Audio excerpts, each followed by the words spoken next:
So whenever Google releases a new Android version, I have one and only one doubt. When will my device get the latest update? And similar was the case this year.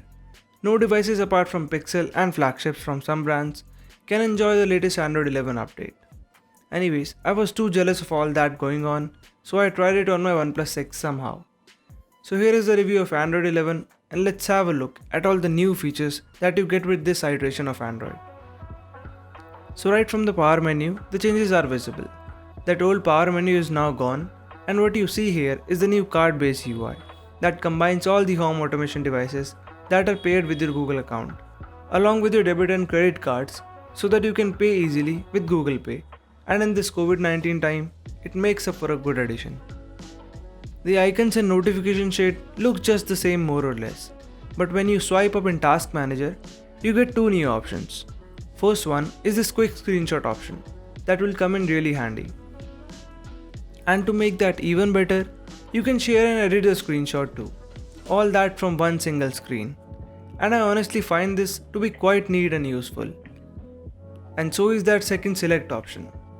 So if you are someone who likes to multitask and share text from one app to the other, this feature will come in really handy for you, as you can share text directly with just a tap or copy paste it to your notes if that is what you want. Other new thing that has been added are these bubble notifications. So just like Facebook Messenger, you get these floating heads here, there and everywhere, so that you can keep a conversation continued while you are multitasking. And unfortunately, that isn't working for me right now, as it might be a compatibility issue. But you get the idea how it looks, right? You also get nearby sharing enabled by default with the latest Android version, so you don't have to do anything to enable that, which is really good. There is also a screen recorder baked right into the system, which was removed in Android 10, and it lets you choose the audio input as well. And that was missing from most of the third-party apps too, so that is a great thing to have. By the way, don't forget to subscribe if you haven't already to stay notified about the latest videos. Now let's jump into the settings, and here the UI looks similar more or less, and a tiny but new thing I observed is that you get an FPS counter built right into the developer options. So it will come in really handy, for me at least, while testing out games like Call of Duty and other games. Apart from this, you get the new media controls too. So the one that we had before are gone now, and it looks something like this, residing on top of notification shade. And honestly, I feel it looks better than before, as it looks more differentiated than notifications, and overall it looks cleaner. And Google has also made it easy to switch to different output modes too. So that is more convenient to have. Plus you can scroll the music controls from various apps in this carousel type UI, and unlike before, they don't take up space in notification shade. So that looks neat.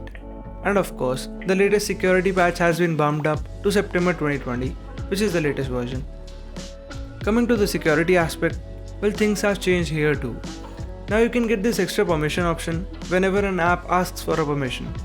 So you can give one-time access to a permission by tapping only this time, and you are all set. Plus the system will automatically revoke the permissions when they are not in use, and this makes up for a good security practice in general. You also get the new screenshot style that looks more refined, so you can either share or edit from the same screen, and it saves a lot of time. Other than this, some add-ons have been done in background that will make sense later sometime, as Google can update even more stuff in background. Anyways, so these are all the new features in Android 11, and you will have to wait some time before your OEM rolls out this update. And I don't think you are missing out on much if you are on Android 10 already. Yes, these add-ons are neat, but I can see myself living without these two. So I'll probably wait for OxygenOS 11 update, and in the meanwhile, I'll explore this option. Also, if you are planning to flash this on your OnePlus 6, I would highly advise you to avoid it, as it has some bugs and I flashed that out of curiosity. So that was it for now. Do like this video if it helps you out, and lastly subscribe to stay notified. So I'll see you guys in the next one.